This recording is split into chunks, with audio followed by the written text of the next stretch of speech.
पहले चौधरी साहब से आज बात करते हैं। चौधरी साहब देखिए, मैंने आपको क्रिकेट एक्सपर्ट समझ लिया है पहले मैं आपसे आज चौधरी साहब, ये क्या आपको लग रहा है पाकिस्तानी टीम कहाँ लैग कर रही है? पहले इंडिया से हम हार गए, ऑस्ट्रेलिया से हार गए, बड़ी टीमों से हम हार रहे हैं। देखिए शमीना, जो अपरेंट वजह नज़र आती है, पहले तो जो कैचेस विन मैचेस, अगर आप फील्डिंग अपनी ठीक नहीं करेंगे। देखिए नीदरलैंड्स ने जो है वो कितना शानदार अपना लास्ट मैच खेला है और उन्होंने डिफीट किया, एक अपसेट किया। उसमें मेजर आपको रोल नज़र आ रहा है फील्डिंग का। एक तो फील्डिंग का जो है वो एक बहुत बड़ा फ्लॉ है। जब देखिए बॉलर मेहनत करें, अगर आप वार्नर जैसे प्लेयर का कैच छोड़ेंगे तो व्हाट डू यू एक्सपेक्ट? उसके बाद देखिए ऑस्ट्रेलियंस जो हैं वो बहुत प्रोफेशनल हैं, वर्ल्ड क्लास प्लेयर्स हैं। अगर आप उनको एक चांस देते हैं तो उनका मतलब ये है कि आपने उनको सेंचुरी बनाने का चांस दे दिया। डेविड वार्नर जैसा खिलाड़ी या बाकियों की जिस तरह आप देखिए, हमें एक तो फील्डिंग पे तवज्जो देनी पड़ेगी। दूसरी जो सबसे बड़ी प्रॉब्लम नज़र आ रही है, देखिए यंग लड़के हैं वो अंडर प्रेशर नज़र आते हैं। ये जो गेम है क्रिकेट का, ये मेंटली जो है अगर आप स्ट्रांग होंगे तो आप जीतेंगे। देखिए जितने भी दुनिया में सक्सेसफुल प्लेयर्स हैं, चाहे विव रिचर्ड हैं, इमरान खान हैं, डेनिस लिली हैं, इन बोथम थे, या वकार वसीम, और अभी कोहली आप देखें, शर्मा हैं, और ये ऑस्ट्रेलियन, और आप वो देखिए मेंटली कितने स्ट्रॉन्ग हैं। जितना एक बड़ा स्कोर होता है आजकल की, जिस तरह की पिचेस इंडिया में बन रही हैं, उसमें 350 रन होना कोई इतनी बड़ी बात नहीं है। आप उसको चेस कैसे करते हैं? तो हमारा ये जो हम चेस करने में हमेशा ही वैसे कोई इतने अच्छे नहीं साबित हुए। हमारा हमेशा से स्ट्रेंथ, पहले पाकिस्तान के जब हम वसीम वकार होते थे और तब हम देखते थे कि हम एक बड़ा स्कोर पुटअप करते थे और बीच में फिर हमारे बॉलर जो हैं वो बंदे आउट करके, तो that's how we used to win the match. उस टाइम पे तो हम थोड़े स्कोर को भी डिफेंड कर लेते थे बिकॉज हमारी बॉलिंग थी बहुत ही आला थी। तो अभी जो है आई थिंक के इन लड़कों को, मैं तो हारने के बावजूद भी मैं समझता हूँ कि वो एक इंडिया में है, लड़कों को सपोर्ट करनी चाहिए हमें, और एक्सपेक्ट करना चाहिए कि वहाँ आने वाले मैच में अच्छा प्ले करेंगे। चौधरी साहब के कुछ चेंजेस भी करने की ज़रूरत है। कुछ प्लेयर्स जो परफॉर्म नहीं कर पा रहे उनको रेस्ट देना चाहिए और कुछ और प्लेयर्स को मौका देना चाहिए। देखिए हमेशा जो मौका दिया जाता है वो कमज़ोर टीमों के खिलाफ दिया जाता है किसी भी प्लेयर को। अब पाकिस्तान के जो आने वाले मैच हैं वो तो सारे बड़े टफ मैचेस हैं। इंग्लैंड के साथ आपका मैच है या दूसरे मैचेस हैं, तो उसमें जो आउट ऑफ फॉर्म प्लेयर्स हैं, डेफिनेटली आज आप शादाब की जगह उसामा मीर को मौका दिया गया था, लेकिन उसामा मीर जो है वो अपनी एंट्री नहीं कर सके। लेकिन उसका ये मतलब नहीं है कि उसामा मीर को आप अपने अगले मैच में रिप्लेस कर दें, गिव हिम चांस, क्योंकि शादाब को बहुत चांस मिला, 3 साल वो खेलते रहे हैं और उसमें उन्होंने बहुत जगह बहुत अच्छा परफॉर्म किया। दूसरा जो उस दिन भी हम बात कर रहे थे कि T20 फॉर्मेट का जो है ना, हमारा जो सारा फोकस हो गया है T20 के ऊपर कि T20 में कैसे हम आगे करें। तो जो लॉन्गर फॉर्मेट्स हैं उसका जो कैपेसिटी है प्लेयर्स में वो लाके कर रही है।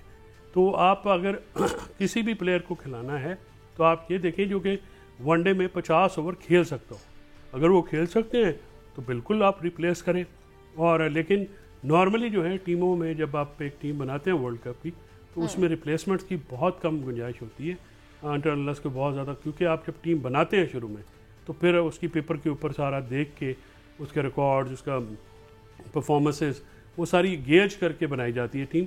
तो उस टीम को जो है आखिरी, अगर आप एक मैच हारे हैं, 2 मैच हारे हैं, लेकिन उसके बाद अगर आप सारी तेज़ी से चेंजिंग्स करेंगे सारी, तो फिर अगले मैच में तो नए लड़कों के साथ परफॉर्म करना शायद ज़्यादा मुश्किल हो जाएगा। चौधरी साहब आपकी राय क्या है? क्या आप समझते हैं कि ये एक ऑप्टिक्स के लिए तो बहरहाल एक अच्छा एक फिगर इकट्ठा हो जाएगा क्राउड का कि भाई ठीक है, आपने चाहे वो किसी भी तरह आए हों, लाए गए हों, खाने के लिए आए या मोटरसाइकिल होंडा लेने आए या जो भी करें, तो वो क्या जिस भी वजह से आए, लेकिन बहरहाल कैमरे की आंख तो ये दिखा रही है कि अगर अच्छा क्राउड आ गया है तो उससे एक इम्पैक्ट पड़ सकता है कि जी ठीक है जी रिवाइवल हो गया PMLN का।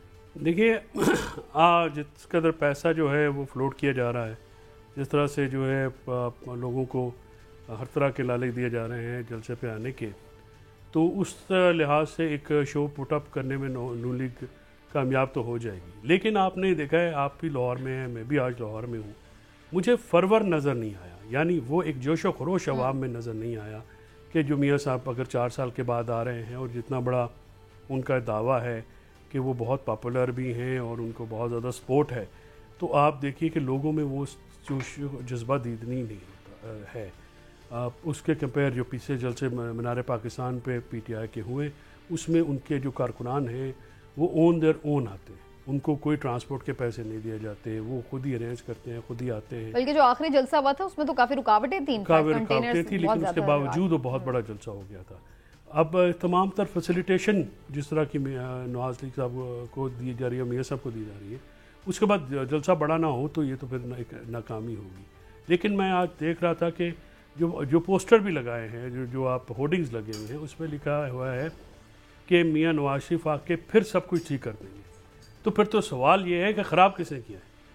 16 महीने में तो आपने बहुत ही बर्बादी लाए हैं। नहीं, वो तो वो कहते हैं उससे पहले पीटीआई ने खराब किया ना। नहीं, वो असल में ये 16 महीने को काउंट ही नहीं करते ना, वो तो 2017 की अच्छा, वो तो अपना भाईजान की राइट थी, फ्री राइट थी, या मैं जॉय राइट थी कि वो आए और उन्होंने जो है वो पाकिस्तान की इकॉनमी के साथ, पाकिस्तान की सियासत के साथ, पाकिस्तान की जमहूरियत के साथ, अब बिलावल भुट्टो जरदारी जो हैं वो भी शिकायत करते नजर आ रहे हैं। लेकिन चौधरी साहब, ये जो एक टाइम पीरियड था कि जिसमें जब कोई जमात के साथ ये टैग होता था कि जी अब इसको इस्टेब्लिशमेंट की सपोर्ट हासिल है या एक आशीर्वाद हासिल है, तो उसके बाद एक हवा कहते थे कि जी उस तरफ की चल पड़ी है, और फिर लोगों का रुझान भी होता था और इलेक्टेबल्स का रुझान भी होता था, मीडिया भी ऐसा लगता था कि उनको सपोर्ट करता नजर आ रहा है।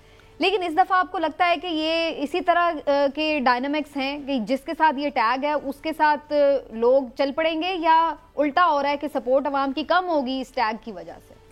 मेरा ख्याल में तो जी ये जो इस्टेब्लिशमेंट का साथ होना, ये जो टैग होता है, ये पॉलिटिकली आम लोग तो पसंद नहीं करते। ज़ाहिर है जमहूरियत में आम लोग ये समझते हैं और उनके पास एक ही हथियार होता है वोट का। अगर आप ये तासर देंगे कि आपके वोट की अहमियत नहीं है या आपके वोट की हैसियत नहीं है, तो फिर ज़ाहिर है निज़ाम पे अवाम का एतमाद मुतज़लज़ल होता है। जब मियाँ नवाज शरीफ साहब को बांध के हथकड़ी लगा के उनको व्हील चेयर्स पे उठा के जब बाहर भेजा गया, इतनी ज़बरदस्ती की गई उनके साथ कि वो तो रहना चाहते थे जेल में, वो तो कहते थे कि नहीं मैं नहीं जाना, मेरे ना जो मर्ज़ी कर लो, मैं ऐसे रहना। लेकिन उसके बाद इतना जुल्म किया कि उस वक्त की हुकूमत ने कि उनको चार्टर्ड त्यारा दे के बाहर भेजा। और मतलब इस तरह से थोड़ी करते हैं, एक शख्स रहना चाहता है, 4 साल बाद वो ऐसे आ रहे हैं, वो इतनी मुश्किल उन्होंने वहाँ पे ज़िंदगी गुजारी एवन फील्ड में कि मतलब देखे ना रहने की जगह, ना खाने की जगह, ना पीने की जगह, सिर्फ ये है कि उस जगह के ऊपर या मियाँ साहब रहते हैं या बादशाह रहते हैं या शहजादे रहते हैं। तो ऐसी जो है ऐसी कसम पुरसी की हालत में वापस आएंगे। देखिए बकौल मतीउल्लाह जान अगर उन्होंने कल तनकीद की तो उसके बाद चवी भी आनी है, ये भी याद रखिएगा, बेल कैंसिल भी हो सकती है। लिहाजा मियाँ साहब, वैसे ये जो बेल मिली है रूमी साहब की तरफ जाने से पहले, छोटा सा मैं आपका एक वो भी लीगल कमेंट भी ले लूँ।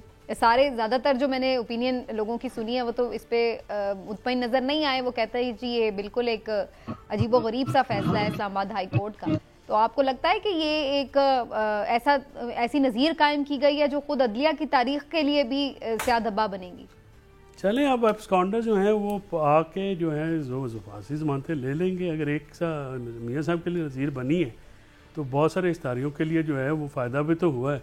बहुत सारे ऐसे मुजरिम जो कि कानून से भागे हुए हैं वो इस नज़ीर का जो है वो फ़ायदा लेंगे और वो सरेंडर करेंगे। वो कहेंगे कि जो है पुलिस वाले जो हैं वो हमें ना पकड़ें और हम अदालत आ रहे हैं, अदालत में आके अपनी ज़मानत भी कराएंगे। मतलब देखें, आइनी कानूनी तौर पे तो उसकी कोई गुंजाइश पहले भी नहीं थी, लेकिन आइन और कानून वो होता है जो अदालतें डिसाइड करती हैं।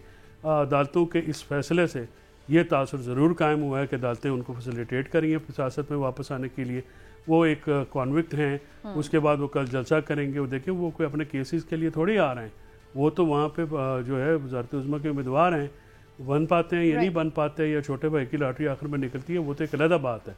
लेकिन जिस तरह से उनकी ज़मानत हुई है, जिस तरह से लगी है, यानी क्या क़यामत थी कि आप सारी जो ज़मानतें वो अगले दिन सुबह लगाते हैं, नोटिस हो जाके एक दिन बाद हो जाता।